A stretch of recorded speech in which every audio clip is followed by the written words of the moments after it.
So we're joined from New Orleans by my high school classmate, my friend, mortgage broker, owner of Mississippi Lending, Michelle Dugan. Thank you so much for joining us today. This is our personal finance class. I've got a room full here with me at Velma Jackson High School, and we're recording this for all of our friends in Madison County Schools, Madison Central, Ridgeland High School, Germantown High School, the Academic Options Center, and our YouTube channel. So thank you so much for taking some time for us because you're at a conference right now. I am. Thanks for having me. It's one of my favorite things to do every year, and I always look forward to it. Well, I appreciate it, and we love having you because it's like we just said before we started recording. Me and you graduated Madison Central 2000, and Madison Central is a great school. This is a great school district, but literally nobody ever told us about anything mortgage when we were in high school. And even though we had some great teachers and it's a great no, a great high school education, this was not something that was taught in schools, and it's just so important for young people to at least be familiar with the steps they're going to have to take when it comes to owning a home, owning a business, buying land, anything like that. But before we get into that, just give us a little background. Madison Central, and then you had kind of a change of plans once you finished high school. I did. So I think it's kind of funny to me now, actually, how you graduate high school and they expect you to choose your life plan when you're 18 years old and you really don't know a whole lot about the world yet. So my life plan was to go to law school, and I was on that path. Went to Mississippi College, was accepted to law school, and was working as a paralegal. And I worked for a real estate attorney, and I helped do loan closings and stuff, and helped everybody else buy their houses. And one of the guys that I worked for, he said, "Well, you send me so much business." He was a mortgage broker that we did a lot of work with. He said, "You send me so much business. Why don't you get your mortgage license so that you can get paid a commission on these deals? And you can just do it, on the side while you're still doing your paralegal stuff and while you're in school." And so I thought, oh, this is a great idea. So I got my license, and I also found out that I was going to have my first son. And he was going to be born, and it was all going to happen right before I started law school. So I decided to defer law school for a year, dive into this mortgage thing, spend a year with my newborn son, and then I was going to go back to law school. And sure enough, I fell in love with the mortgage industry and put it off another year when it was time for me to decide again. And here I am, goodness, 18 years later, and still doing it Wow. and loving it. So Wow. plans change. I didn't even Absolutely. know that Now, being a mortgage broker was a career, when I got into this, and here I am. tell me about it. And then, right before you came on, I was talking about I have so many kids, no matter what their career college goals are, say that they do have the dream of owning property, owning a home, owning a business. And I was like, well, the first step you're going to have to take is dealing with a mortgage broker. Before you ever get a realtor, before you ever start looking at things, that mortgage broker is the first step. So, Yeah. so take us through that first step on everything that people need to know, because it's not just it's not a overly difficult process, but it is something that you need to really be familiar with as you start planning for college or going to the workforce or military, whatever. That's right. So when we're doing a mortgage, so the first thing I do, obviously I talk to, I get on the phone with people, or they're either referred to me, or we connect, online on social media. However, I, end up connecting with these people. We get on the phone, we have a conversation, and we're going to, kind of see what their timeline looks like. Are we ready to go ahead and start an application? Do we need to look at credit and do some credit planning before we, jump into getting a mortgage? But the first steps are, obviously completing the application, finding out what you can be approved for, or if you can be approved right now, and making sure that what you can be approved for or want to be approved for is also going to align with how much you're comfortable paying every month, how much you can qualify for.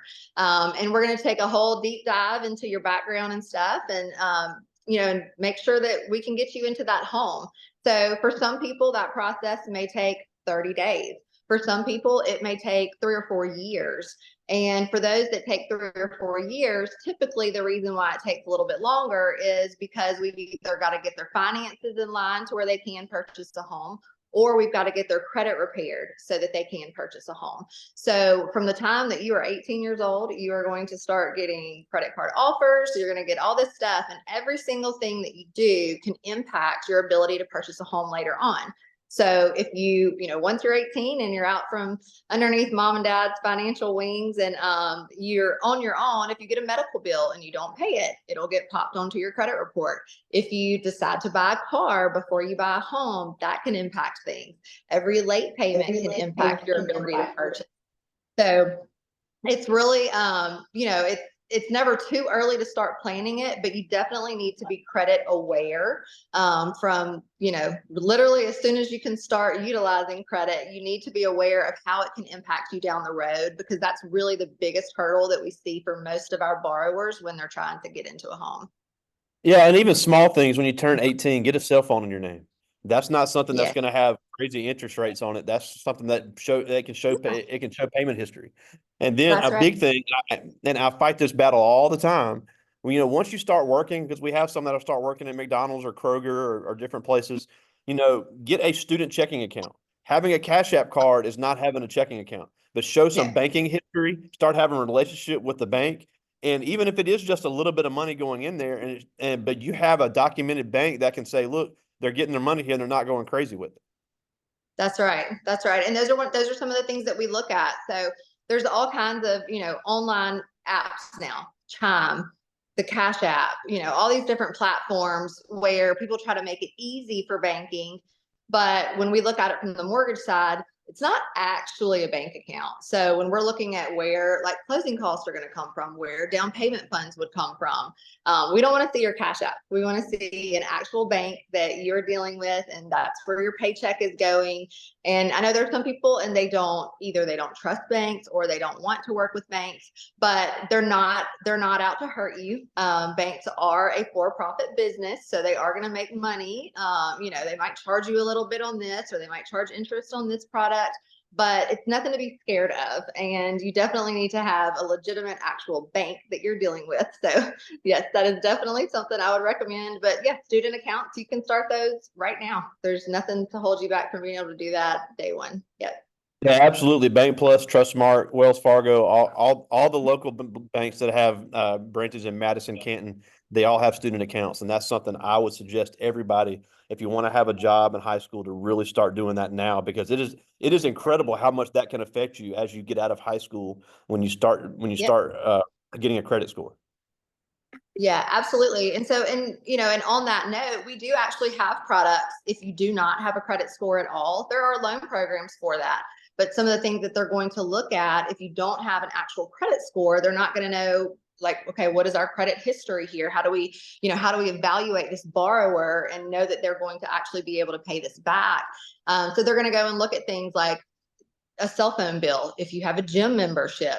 I've had some people get qualified by showing a 12-month history of paying their Netflix account. But they're going to look for multiple accounts. They're going to want to see that you paid on these accounts for at least 12 months. So it's definitely, the sooner that you can get things into your name, the better. But yeah, it's just stuff that you got to do once you get to that adult zone. Yeah, and then also having a few $1,000s set aside to show that you can make a down payment for earnest money.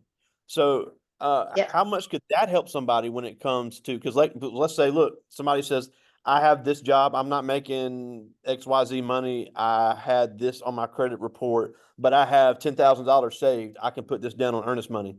How does that work when it comes to people that want to have maybe a lower mortgage payment?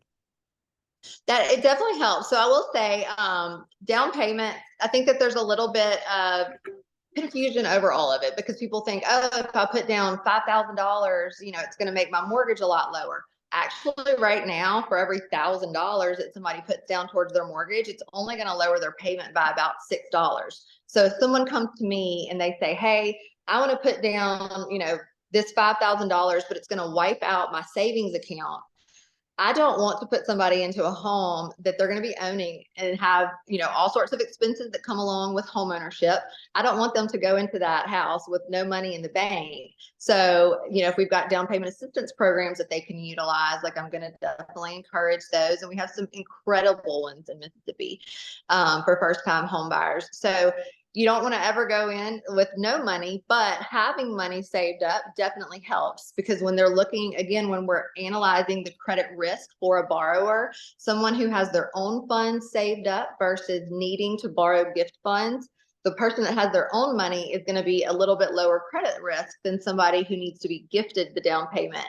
And then there's various levels of gifts. You can get them from family or these down payment assistance programs, and the down payment assistance programs are going to carry a little bit more risk than if it comes from a family member. But they're, so having a down payment and having money set aside is definitely a great thing. But there are a lot of ways that you can get in there with very little out of pocket, but that doesn't mean that you don't need to have any money. Because when your refrigerator breaks, or if you have to buy a lawnmower, you gotta have some money in the bank. Yeah, and that's the thing, you hear all the time, and I know you're on the front end when it comes to home ownership of here's going to be your mortgage. And most of the time it is going to be lower than a lot of rents in the area. But there's also cost with home ownership that I think people don't think about, because you're going to have the homeowner's insurance where you're right. If something breaks, you're going to have to pay somebody to get it fixed. There is obviously the utilities could be higher in a larger space. If you are Yes. responsible for the landscaping, dealing with that. And then if there's homeowners association dues, that could be a few $100s. So it is not always cheaper to own a home than renting. So we like to show both sides of it, so kids can make the best decision based on what they want. Some people just don't Yeah. want to deal with that stuff, or Yeah. what their plans are, because it's a lot harder for somebody, in my opinion, that doesn't have a family, that has to work multiple jobs to be home to take care of a lot of things. But if you're a person that wants a family and wants to have kids, this is a great opportunity, especially now in Mississippi, to really get in on this homeownership. But it's important to understand the process. Definitely. And so I think in Mississippi, we are actually really fortunate that it is almost always cheaper to own a home, or more affordable, as far as your monthly payment, than it is to rent. And, even if it's an apartment or you're renting a home from someone else, we are really fortunate. It's not that way everywhere in America. So, definitely there's a lot of costs and stuff that go into home ownership. There definitely is. But the upsides of that are, I could literally sit here and talk to you for a week about all the reasons why you want to be a homeowner. The number one reason to me is that it's the number one way to build generational wealth in our country, is by owning real estate. So when you are paying rent every month, somebody at some point had a mortgage or used their funds to purchase that home. And so you are in effect paying for that home for somebody else. When you own that home, you are building up equity in the property, and it's yours. It's not going to somebody else. So you can either pay somebody else and they can pay the mortgage from the money that you're giving them, or you can have your own mortgage and you're paying for it for yourself and your family, and potentially for future generations to come along after that. Yeah, and I'm far from an expert, but I do know that a home is one of the few assets that you have that is pretty much guaranteed to appreciate instead of depreciate, like a car. Yes, absolutely. So I'll say, as a mortgage broker, one of the things that I see a lot that will keep first-time home buyers from being able to purchase is that they get out of college, they get their first job, and then they want to go and buy their first new car in their name. And their car expense is so great that they cannot afford the home that they want. So I always tell, I try to talk to as many people as I can when they're in high school or in college, and let them know you can either drive a fancy car or you can own a home. But I definitely think that the home should come first, because that fancy car that you're paying for, it's going to depreciate over time. It's not, unless you buy, some crazy car that it turns into like a collector and an antique, like almost every car is going to just depreciate over time, but you're still paying for that. But your home that you're paying for is going to appreciate. So it's going to increase in value. And making that choice early on not to finance the car first is definitely a wise one, unless you want to live in your car, I guess. So, That's I don't true. really encourage that. Nah, and I know we've talked a little bit about credit, and we'll get to that in this class, but I know that's just so important to understand, because you mentioned when you turn 18, especially in these college campuses. When I was at Yeah. Southern Miss and LSU, I've never seen anything like it in my life. Or even when you go to a dang basketball game, they're trying to give you free Yeah. stuff just to get a credit card. Or when you're even at Academy Sports, they're like, do you want 25% off today to get an Academy Sports store card? So what are some of the Exactly. things that some of the mistakes you've seen young people make that has hurt their credit from the beginning and they didn't even realize it? Because something that, and this is a nugget that a lot of people don't know. It is unbelievable how much of these retail chains, how much of their income is based strictly off credit card fees. It should, Yeah. I don't know how it's even legal, but it is Yeah. absolutely astronomical. And it's because they've taught people into getting these things. They buy a bunch of stuff and to get a discount on the front end, but they're getting hit with fees on the back end. It absolutely kills their credit. It does. And just like you said, everywhere you go, they're going to push these credit cards because the interest rates and the money that they make on it's so profitable for them. But the biggest mistake that I see are people, they get these credit cards, and when you're first getting a credit card, it may be $300, it may be a $500 limit. And then they get that credit card and they may pay the credit card on time every single month, but they run it up and they're using 100% of the credit that's available to them. They're using all of that. Well, 30% of your credit score is based off of your revolving debt balances. So you may have a perfect credit history, but if you have maxed out all of your credit cards and you've used every single dollar that they give you, then from a credit scoring model perspective, they look at that and they look at it like, well, this is great. He's paid everything on time, but they're using all the credit that's available to them. And we don't see that as a responsible habit. So you may have, even if it's only a $300 credit card, you could run that up and have a $299 balance. And the guy that's down the street that has a $30,000 credit card with a $29,999 balance, it's going to impact things basically the same way. So it's not necessarily just about the amount of money that's given to you, but it's about using that debt responsibly. So like if you have, let's say you have a credit card and it's for a gas company and you can go once a month and you can fill up your tank, or twice a month.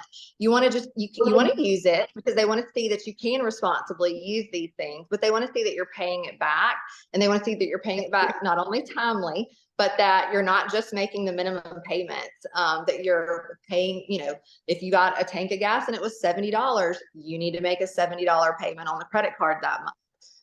But that's one of the biggest things that hurts people. Another thing that really can hurt a lot of people too is we see a lot of people that have student loan defaults. So when you get to college, another thing they're going to push in addition to credit cards are these student loans.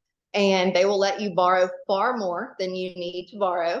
But that's okay. I got through college on student loans. I wouldn't have been able to afford to do the things that I did had I not taken out student loans at the time. But you've got to pay them back. And there's a lot of people that they go to school and then they're deferred for a period of time after they leave school. And then they either forget to pay them back or they've moved around and they don't realize that they've gone into repayment. So that's a big thing that can impact people too, is just not realizing what's out there, and how things are being reported when things come due, but thankfully there are a lot of programs and a lot of ways to monitor your credit. And as soon as you turn 18, I would definitely recommend keeping an eye on it, because if you did go to a doctor because you got sick on college campus and they sent you a bill because insurance only paid a portion of it, but you forgot about it, that's going to hit your credit. Thankfully, there have been laws that there are laws that were passed to change, and they've actually improved that a lot. So if you pay that medical collection off, it will get deleted off of your credit now. Used to, it did not, and it would stay on there for 7 years. But when you're monitoring your credit all the time, whether you want to buy a house at 22 or 25 or 30, it's never too soon to go ahead and start monitoring it, because there's a lot of errors that get reported, but you're not going to know if you don't look at it. Yeah, and another thing, could you talk about student loans? I could go on all day about that. Because I don't offer a lot of opinions on here, but in my opinion, I just think I don't know how that's even legal.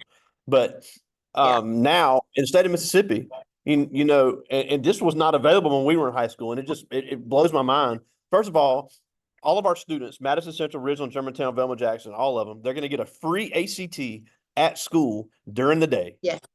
And with a 20 on the ACT, that is full tuition at Holmes Community College, where you could get 2 years of education tuition free. That did not exist when we were coming up. So I don't think these kids know how good they have it. And nobody, first of all, we weren't getting a free ACT during school. We were getting up at the crack of dawn on Saturday. And second, nobody went over anything as far as how to take the test. So and No, that is a great way to save money now is taking these tests seriously. And it's amazing how literally thousands and thousands of dollars you could save that, just taking a standardized test seriously in high school could save you down the road. absolutely. I mean, it's there. Like you might as well take it and do your best on it because you never know. And the amount of money that can follow just from taking one single test. And it's not necessarily that there's a lot of money that's placed in your lap. It's just that you can afford to do more and you don't have to borrow as much. And, so it literally is like, it's free money down the road, whether it feels like it or not, when you're suffering through that test. I know they're not fun. I have a son who's a senior at Madison Central right now, and I keep begging him. I'm like, take it one more time. We need one more point, and you'll get all this extra money. And he's like, I just don't know if I can do it again, Mom.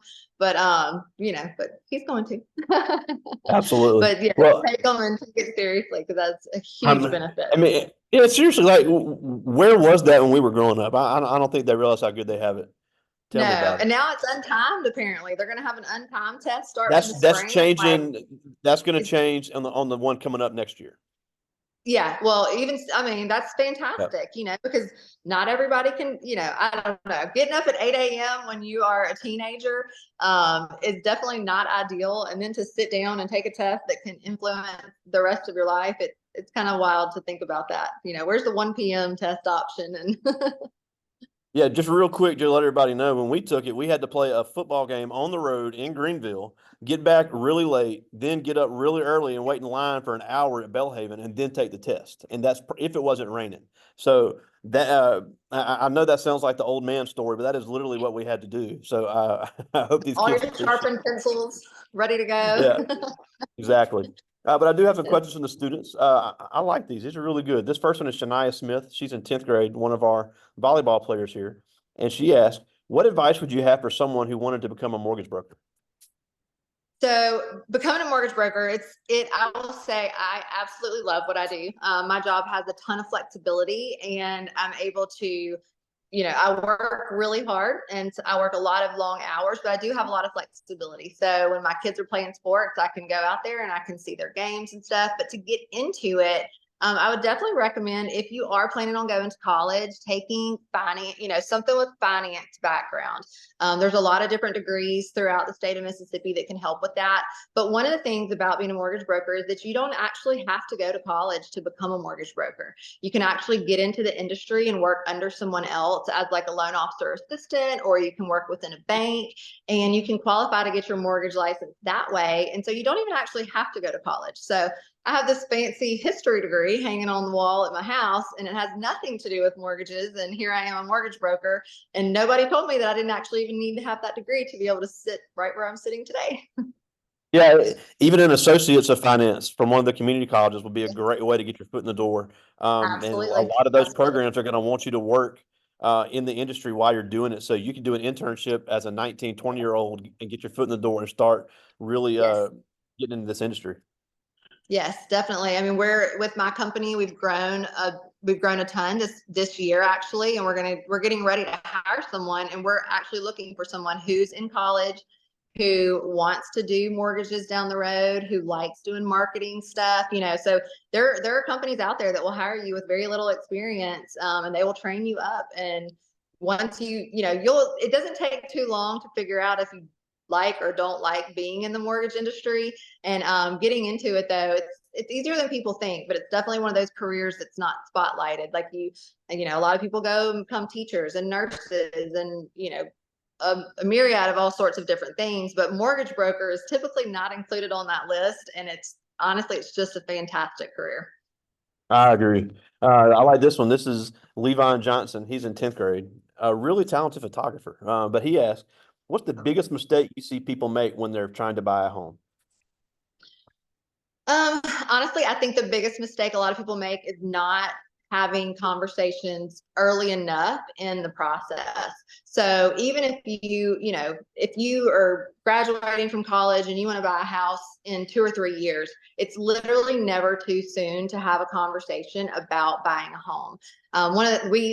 Within my office, we like to refer to, like, when you're preparing to buy a home and you're doing the work that it's going to take to be able to qualify for a mortgage, we like to call it home work. So if you want to own a home, you're going to have to do this work to get there. But you can get a plan put in place so that every single month you're saving up money or you're working on your credit. But having a plan and knowing what you're trying to get to in the end of the day is what's going to help most people. And most people don't do that. They wait until they're ready to buy a house, and then they make the phone call, and then that's when they realize that either they don't have enough, income to qualify, or they're self-employed and they've been writing off too much money on their taxes, or they just haven't saved up enough, or they have credit issues that they weren't aware of. So it's never too early to start having those conversations. But I would say that just the lack of knowledge about the industry and what it takes to qualify is what hurts most people. And there's so many different ways and resources to be able to start learning about it as soon as in the 10th grade. Absolutely. I just got one more. This is Edward Flowers. He's in 10th grade, member of our band here. And he asked, would a residential mortgage be beneficial in the long term if I wanted to buy a commercial property? Definitely. And the reason why is just because it's going to give you that financial history and it's going to be on your credit. And so having a residential mortgage on your credit before you get a commercial mortgage is going to be huge. In fact, we have several loan products and you can't qualify for them.